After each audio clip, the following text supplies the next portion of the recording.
Hey guys, today we are reading The Homework Machine by Dan Gutman.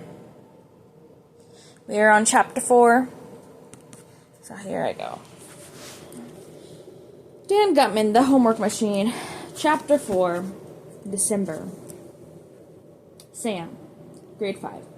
So Brenton keeps asking me if I want to play chess with him, and I keep saying no because I know he'd beat the snot out of me. And I don't like losing, but I did think the game was cool, and my dad said he'd teach me how to play. He wasn't an expert or anything, but he was pretty good. So Dad says, "You want to play a game?" And I say, "Okay," and he says, "I could be white, because white goes first, and I'm a beginner."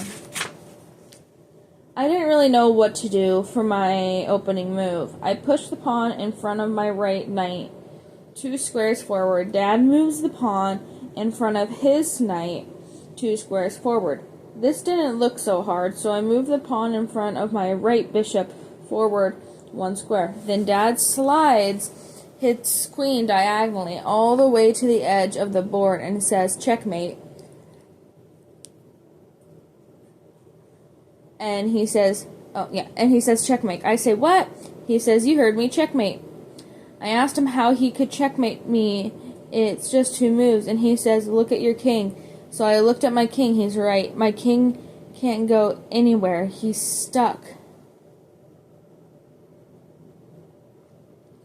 2 stinking moves and my king was a dead man. The game was over. I say to myself, he's never going to do that to me again. Brenton, grade 5. I never thought Blech was such a big deal, and the way the others did, it was just a tool to make a job easier, like a hammer or a screwdriver. It never interested me very much. What interests me, I'll tell you what interests me. When a whole bunch of people all start doing the same thing at the same time for no apparent reason. That interests me. It's psychology. I guess. I found it fascinating that all boys would suddenly come to school wearing backwards baseball caps, or that all girls would start wearing ankle bracelets or ponytails. Why? Those things have to start somewhere, right? Somebody somewhere has to be the first to do something. I thought it would be interesting to create a fade. So I designed this software program. It was fairly simple. It took the words "wear red socks to school on Thursdays" and duplicate it and insert it randomly into documents. I guess you'd call it a virus because I sort of let it loose all over the internet and people passed it around. I didn't tell anyone at school about it. I just did it for the fun of it. Kelsey, grade 5. I was in a chat room one night and somebody said something about wearing red socks to school. It sounded like a cool idea and everybody said they would do it and they'd all tell our friends to do it too. 5th grade teacher.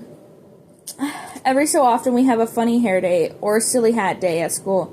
But when I came in one Thursday, just about every student in the class was wearing red socks. In fact, just about every student in the whole school was wearing red socks. That was curious. I didn't recall receiving a memo about it or a flyer that was sent home in the kids' backpacks. I couldn't have been merely a coincidence. So I asked the kids why they were wearing red socks, and they said somebody sent them an email or an instant message, and they read it on the internet. When I came home that night and turned on the TV news, there was a report that kids all over America had worn red socks to school, and it didn't mean anything. It was just for the fun of it. There was only one student in my class who I noticed wasn't wearing red socks that day. It was Brenton. Sure, I wore red socks. Everybody did, except for Brenton. I figured, of course not. Brenton's out of it. He probably didn't get the word. Judy. We were over Brenton's house doing our homework after school that day. I remember we were talking about the whole Red Sox thing while waiting for the printer to finish. Everybody had on red socks except for Brenton. So I asked him why he didn't wear red socks. I figured he just never paid attention to fashion or things like that. But he made this cute little smile. We knew something was up because he didn't usually smile like that.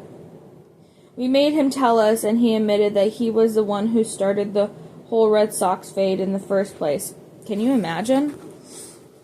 Sam, the Red Sox thing blew my mind. Think of it. This one kid took his computer with a few keystrokes, got just about everyone in America to do this dumb thing. It was cool. That kid was sitting next to me. Think of the power. He could make every kid in America hop backwards and recite the Pledge of Allegiance if he wanted to. Kelsey, I remember the night the Red Sox Day, everybody online was chatting about how cool it was. I couldn't resist. I told everyone I knew the guy who started the whole thing. I didn't mention Brenton's name right away. I am from a guy asking who pulled off the Red Sox Day. I didn't tell him. I didn't think Brenton wanted everybody to know. The guy gave me his name and an email address in case I changed my mind, and the name was Myeliner. Judy. One of the nicest things about Betch was that I had more time after school. I asked my mom if I could take a ballet class on Wednesdays, and she said sure, as long as I still had time to do my homework. Before we had Betch, I spent just about every day after school doing my homework. There was no time for anything else. Sam. Sometimes when I was sitting at home playing video games or watching TV or just hanging out, I would think about the other saps in my class who were doing homework right then. Ha, suckers. This is the life. I felt like I won the lottery or something. Ronnie. I had been watching those D-Squad jerks from across the room. I knew something was up. Way back in December. One day I saw a Snykewad who was relatively cool walking home from school with a dweeb, Brenton. What was up with that? No way the two of them could be friends. Not in a million years. It didn't make sense. I was suspicious. Something was up. I just didn't know what. Judy. I thought that I would just try Brenton's machine a few times and then go back to doing my homework the old-fashioned way. But I realized that I liked not having to work so hard on my homework. I filled the extra free time I had. It was so easy to take slip of homework assignment into the scanner and watch the finished homework come out the other end a few minutes later. It was like a microwave popcorn. My mom told me that when she was a girl, they popped popcorn in a big pot on the stove with oil. It was greasy and hard to clean up. Now she makes popcorn in the microwave, and she says she would never go back to the old way. That was how I was starting to feel about homework. Sam. My dad said that if we played a game of chess every night, I would get better and better. So we started playing every night. The first thing Dad told me that wars aren't won or lost because of guns and soldiers and shooting. They're won or lost because of strategy. He said the way to win is to build a strong position by slowly accumulating advantages. Like you want to try to control the 4 squares in the center of the board. It was a little like that. Stuff you don't normally think of. Like when your king is in the middle of the board, he has 8 squares he can escape to. But when he's on the edge of the board, he has just 5 squares he could escape to. And if he's in the corner, he only has 3 squares. He's just about dead. Kelsey. I was hanging around doing nothing, and my mom starts giving me a hard time. When are you going to do your homework, Kelsey? And all that. So I told her I did it already over at Brenton's house.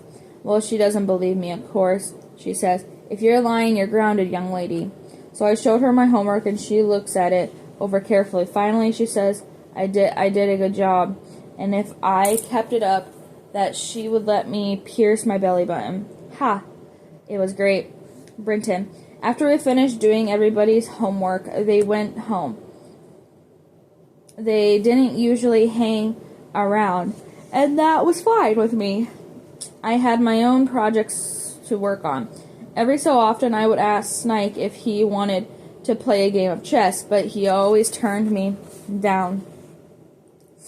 He said he had a dentist appointment or he wasn't feeling well or something. I knew that it was just an excuse.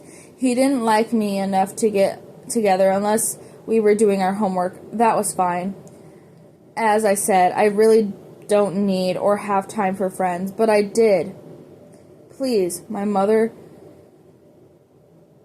to think we were friends, and I like to please my mother. After a while, I stopped asking Snike to play. Judy. Every so often, I would stay after we finished our homework. Unlike most boys, you can talk to Brenton about things other than sports and motorcycles and dumb things like that. I could bring up something about, say, classical music or politics, and he would be able to discuss it. Nobody else was like that. Brenton knows about everything. He's like an encyclopedia. 5th grade teacher. It was getting close to the holidays, and I noticed that the kids in the D squad were doing remarkable well. I certainly expected it from Brenton and Judy, but Sam and Kelsey were working on A's in all their subjects, which was a surprise. Their parents thought it was a miracle worker. I was a miracle worker. In the back of my mind, I suspected that Sam and Kelsey might be copying off of Brenton and Judy, but I wanted to believe that all my lessons of hard work were starting to pay off. Now, of course, I realized I was just fooling myself. Kelsey's mom.